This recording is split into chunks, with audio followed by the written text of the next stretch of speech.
G'day, I'm McGlashan and welcome to Club Marine TV. Now we're talking weather. Understanding the weather and reading the forecast or understanding how the forecast works plays a massive role in going to sea with confidence. It's essential. Getting the right weather information is the most important part. Now we've got BOM, Bureau of Meteorology, which have some really good information. And of course, for Club Marine members, we've got the Club Marine app. So your phone plays a really good role in telling you what the up-to-date forecasts are. Because remember, the forecast constantly changes, so you've got to constantly monitor it to keep up to date. And of course, it doesn't matter what the weather conditions, always check your safety gear and make sure it's all up to date. Make sure you meet the minimum safety requirements for on-water communications. VHF or UHF radios, flares, EPIRBs, life jackets, etc. They can vary by state, boat type, size, and what you are doing and where you're going. Also, sign on and off with local authorities and communicate plans to family and friends. And of course, when you're dealing with the weather, always take your wet weather gear. Because you know what? If you're dry at sea, you're going to be happy. There are two types of waves. You got seas and you got swell. Now seas are localised, where the wind's blowing and it's creating waves. Swell is created by wind that could be thousands of miles away, which are bigger, longer, lumbering waves. But it's the seas, the localised one, that we really have to watch. Wind has the most significant effect, and it's the speed and direction of the wind that creates the size and direction of the waves. Sea breezes are strong local winds that develop during the day and rise in the afternoons, causing locally rough and choppy seas. As the sun goes down and the land cools, temperature difference reduces and the sea breeze will eventually die. Note that strong breezes may last well into the night.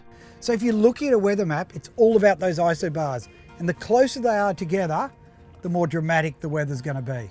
Steep pressure gradient will mean strong winds, whereas shallow pressure gradients indicate lighter winds.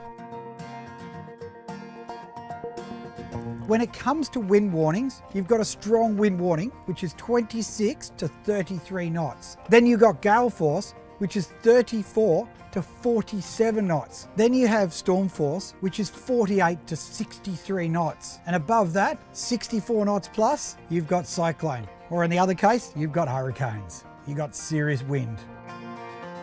Cold fronts usually bring unsettled weather, and wind direction changes create hazardous conditions on the water. So when you see thunderstorms, it's time to head home. Because you know what? It's always smarter to play it safe. If you do get caught, here are the general rules. Get swimmers out of the water. Lower and stow fishing rods, as well as radio antennas and flagpoles. Stay away from the electronics. Don't use the radio unless it's an emergency. If there's a cabin, go below deck. In an open boat, move towards the middle of the boat and under a hardtop or spray cover without touching it. Clouds are a good indicator of weather trends. These types of clouds indicate clearing or continuing weather. Cloud bases rising, rain stopping and clouds breaking up at sunset. Altitude of cloud bases over mountains rising. Clouds dotting afternoon summer sky. Clouds indicating bad weather and wind are clouds lowering and thickening, possibly with a greenish colour. Dark threatening sky in the direction from where the changes develop. Clouds moving in different directions and different heights. Cyclones or even tropical storms can be disastrous for boating. You've got heavy rains, you've got flooding, and of course even the rivers will be fast flowing and creating absolute mayhem. Indicators of an approaching cyclone are long, heavy sea swells, unnatural looking sky, a heavy, humid atmosphere, wind shifting direction and becoming stronger, and swirling cloud. The one place to be for that is back on shore and batten down the hatches. Another important point is your tides. They are really important. Now, if you're crossing a bar, it's vital you understand your tides, but it's just as important if you're anchoring up in shallow water or tying up on the beach.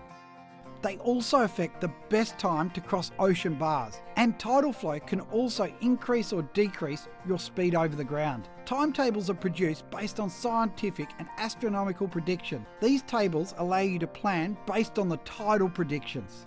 Understanding the weather and being able to read the weather maps is vital for playing it safe on the water.